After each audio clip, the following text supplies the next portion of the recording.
మీకు బ్లాక్ ఏం రాదా ఎమ్మెల్యే గారు? మాకు అసలు ఎక్కడ రాదు. ఎలా వస్తుంది అసలు? బ్లాక్ అంటే ఏంటో తెలియదు నాకు అసలు.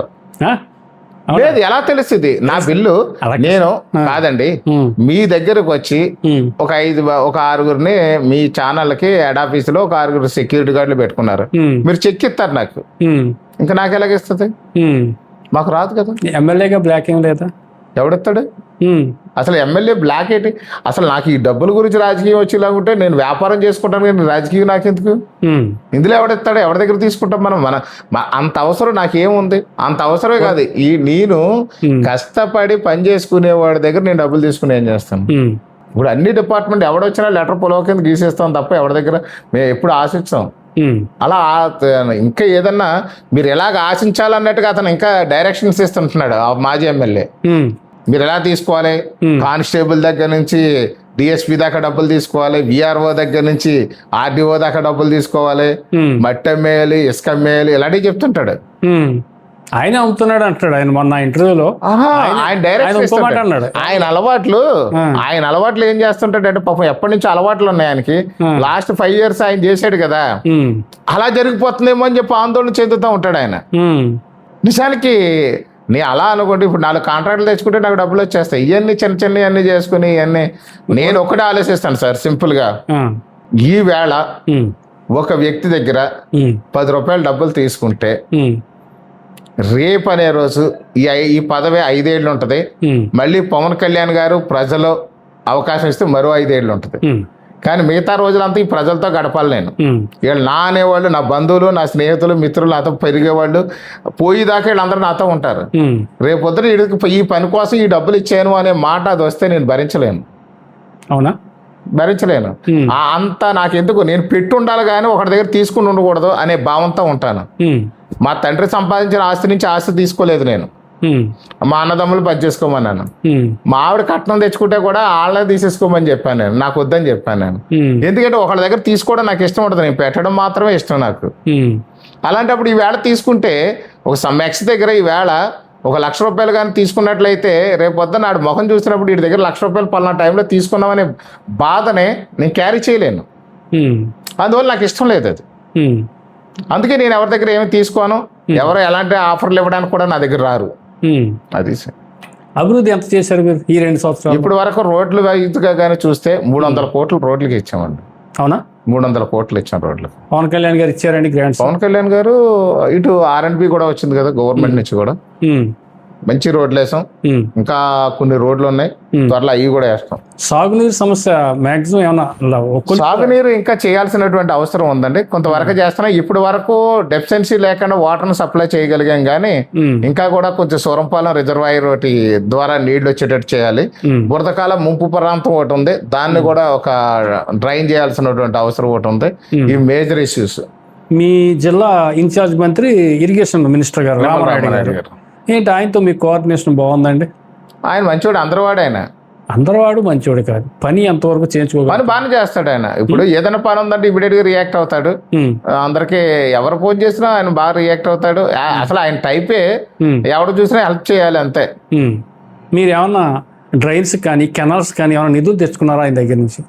వస్తున్నాయి కదా, ఇచ్చారు. లాస్ట్ ఇయర్ డ్రైన్స్ అన్ని కూడా క్లియర్ చేయడానికి జంగిల్ క్లియరెన్స్, షిల్ట్ రిమూవింగ్ కి ఇచ్చారు. లాస్ట్ ఇయర్ ఇచ్చారు, బిఫోర్ లాస్ట్ ఇయర్ ఇచ్చారు. ఈ సంవత్సరం కూడా వచ్చినాయి, కొంత వచ్చాయి కదా. మీ నియోజకవర్గం సబ్సెంట్ గా నిధులు మీరు సబ్సెంట్ అని చెప్పలేము, ఎందుకంటే వైసీపీ ప్రభుత్వం అంతా ఆర్థిక విధ్వంసం జరిగింది కాబట్టి ఎక్కడ చూసినా డబ్బులు లేవు కాబట్టి ఖచ్చితంగా ఇప్పుడు ఉన్న పరిస్థితుల్లో సర్దుబాటు చేస్తూ ఇబ్బంది లేకుండా చేస్తున్నారు. ఓకే.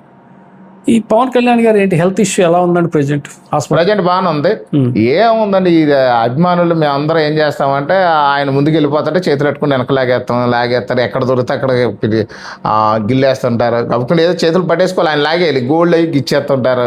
ఆయన ఒళ్ళంతా కూడా వెనకాల వీప్ అంతా కూడా వెనకాలంతా కూడా కన్నాలు పడిపోయి ఉంటది. అవునా? మరి ఇలా లాగేస్తారు టక్మని వెళ్తుంటే.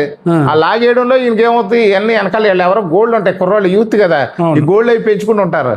ఆయన ఒళ్ళంతా మంట వచ్చేస్తుంటది రోజు, ఎవ్రీడే దాన్ని మళ్ళీ ఇబ్బంది పడతా ఉంటారు ఆయన పబ్లిక్ లోకి వచ్చినప్పుడు. ఈ లోపల అన్నయ్య అంటాడు, షేక్ హ్యాండ్ కోసం లాగేస్తారు. షేక్ హ్యాండ్ ఆడిస్తే ఆడికి ఇంకా సాటిస్ఫాక్షన్ లేక షేక్ హ్యాండ్ చేస్తే ఆయన ఇచ్చి వెళ్ళిపోతే కూడా అంతతో సాటిస్ఫై అవ్వడు. సాటిస్ఫై అవ్వక ఏం చేస్తారంటే ఆ చెయ్యట్టు లాగుతారు. అని ఫుడ అని లాగే బదులోకి మొత్తం ఈ 2 జబ్బలు బాగా డామేజ్ అయినాయి. ఆ యొక్క టిష్యూస్ అన్ని కట్ అయినాయి. తర్వాత ఆర్థోపెడిక్ ప్రాబ్లమ్ గా కూడా బిఎండి కూడా తక్కువ ఉండి ఉంటుంది. సో దాని క్రాక్లు అవి కూడా వస్తే దాన్ని సర్జరీ చేస్తాం. జనసేన పార్టీ పరిస్థితి ఏంటి 2029 నాటికి ఏ విధంగా ఉంటుందని మీరు అనుకుంటున్నారు? ఖచ్చితంగా జనసేన పార్టీ ఎప్పుడు కూడా పవన్ కళ్యాణ్ అంటే ప్రజలకి చాలా ఉత్సాహంగా ఉన్నారు. పవన్ కళ్యాణ్ ద్వారా ఈ రాష్ట్రంలో మంచి అభివృద్ధి జరుగుద్దని చెప్పి పూర్తిగా ప్రజలు నమ్ముతున్నారు.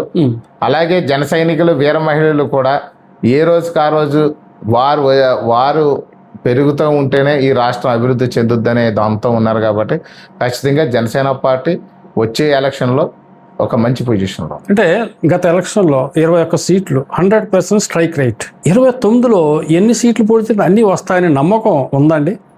ఖచ్చితంగా ఇప్పుడు వైసీపీ మీద ప్రజలు ఎవరికి కూడా ఎలాంటి ఒక మంచి అభిప్రాయం 1% కూడా రాలేదు. సరిగదా రివర్స్లో మరొక 20% లాస్ అయిపోయారు. గతంలో జరిగిన 24 ఎలక్షన్లో జరిగిన దానికంటే కూడా మరో 20% ఇంకా తగ్గిపోంటా వెళ్ళిపోయింది. సో వాళ్ళు ఎప్పటికీ కూడా అసత్య ప్రచారాలు ప్రజలను ఇబ్బంది పెట్టే ఆలోచనతో ఉన్నారు తప్ప ఈ సమాజానికి మంచి జరగాలన్న ఆలోచనతో లేరు. కేవలం ఇంకా విధ్వంసం ఆలోచనలోనే ఉన్నారు. మతాలు రెచ్చగొడతాం, కులాలు రెచ్చగొడతాం, ఈ యొక్క కుల రాజకీయాలు, మత రాజకీయాలు, శవ రాజకీయాలు చేసి మొత్తం ప్రజలంతా కూడా నాశనం చేసే ఆలోచనతో ఉన్నటువంటి పార్టీ వైసీపీ పార్టీ. రైటే. పవన్ కళ్యాణ్ గారి ఆశయాలు ప్రజల్లోకి తీసుకెళ్లడంలో ఈ 20 మంది శాసనసభ్యులు అంటే పవన్ కళ్యాణ్ గారికి కాసేపు పక్కన పెడదాం, 20 మంది శాసనసభ్యులు సక్సెస్ అవుతుందని మీరు అనుకుంటున్నారా? ఖచ్చితంగా ఈ విషయంలో మీరు, మేడం గారు, అవసరమైతే మీ ఫ్యామిలీ మెంబర్స్ కలిసి పనిచేస్తున్నారు. మిగతా చోట ఏంటి పరిస్థితి? ఖచ్చితంగా అంటే ఇక్కడ పూర్తి స్థాయిలో పనిచేసేదానికంటే కూడా కొంతమందికి మన పరిస్థితి ఎలా ఉందంటే డెవలప్మెంట్ మీద దృష్టి పెట్టడం వల్ల కొంచెం దాంట్లో కొంచెం వెనకబడితే ఉండొచ్చు. కానీ అసలు పవన్ కళ్యాణ్ గారికి నేను చేస్తేనో, మరో శాసనసభ్యుడు చేస్తేనో, లేదా మరొక మంత్రి చేస్తేనో పవన్ కళ్యాణ్ గారి పార్టీ, పవన్ కళ్యాణ్ గారు పైకి రారు. పవన్ కళ్యాణ్ గారికి డైరెక్ట్గా కార్యకర్తలతో ఆయన ఉన్నారు, ఆయనతో కార్యకర్తలు ఉన్నారు, జన సైనికులతో ఆయన ఉన్నారు. జన సైనికులు ఇంకా మన జన సైనికులు అని అంటే మళ్ళీ వీర మహిళలు అనాలి. అందువల్ల నేనేమంటే కార్యకర్తలు, మహిళలు అవనాయి, వీళ్ళవనాయి, వాళ్ళతో అలాగే ప్రజలతో పవన్ కళ్యాణ్ గారు ఉన్నారు, ప్రజలు పవన్ కళ్యాణ్తో ఉన్నారు. ఈ 2 కూడా ఉన్నాయి.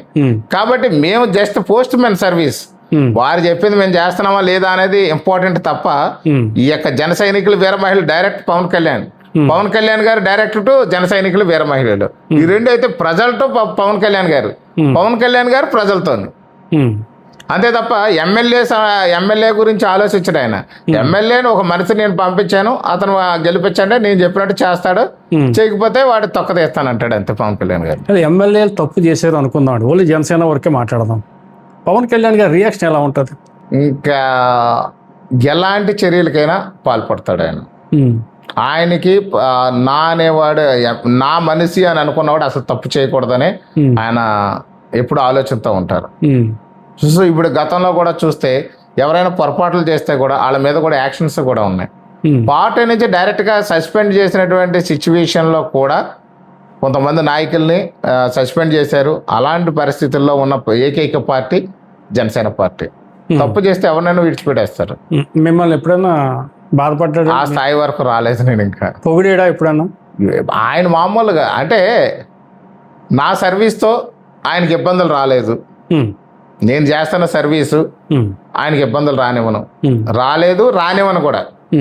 ఎందుకంటే నేను ఒక 27 ఏళ్ళు ఒక డిసిప్లిన్ ఆర్గనైజేషన్ రన్ చేసిన కాబట్టి యజమాని ఆలోచన ఎలా ఉంటుందో నాకు తెలిసిన వాడిని కాబట్టి, నా వెండర్ సాటిస్ఫాక్షన్ ఎలా ఉంటుందో నాకు తెలుసు కాబట్టి, ఆయన ఎలా సాటిస్ఫై చేయాలనేది నేను చూసుకోవడం అలవాటు అయిపోయింది కాబట్టి ఆ డిసిప్లిన్లో నేను వెళ్తాను కాబట్టి ఇప్పుడు కూడా రాజభక్తితో పవన్ కళ్యాణ్ గారి పట్ల నేను ప్రవర్తిస్తూ ఉంటాను. కాబట్టి ఆయన మందలించే స్థాయికి నేను దిగజారనని చెప్పేసి నా నమ్మకం. దిగజారకూడదు అనేది కూడా నా ప్రయత్నం ఎప్పటికప్పుడు ఉంటుంది. సో వారి అడుగుజాడల్లో నడిచి ముందుకు వెళ్ళాలనేది నా ఆలోచన కాబట్టి నాకు ఎప్పుడు ఆ అవసరం రాలేదు, రాకూడదని భగవంతుని కోరుకుంటున్నాను. హలో, తెలుగు రాజ్యం ఛానల్ చూస్తున్నారా? సామాజిక, రాజకీయ, జీవన చిత్రణే తెలుగు రాజ్యం. అతిశయోక్తులు, అసత్యాలు ఉండవు. రాజకీయ కోణం కాదు, ప్రజా కోణమే కొలబద్ద. తెలుగు రాజ్యం వీక్షణ మీ ఉత్తమ అభిరుచికి నిదర్శనం.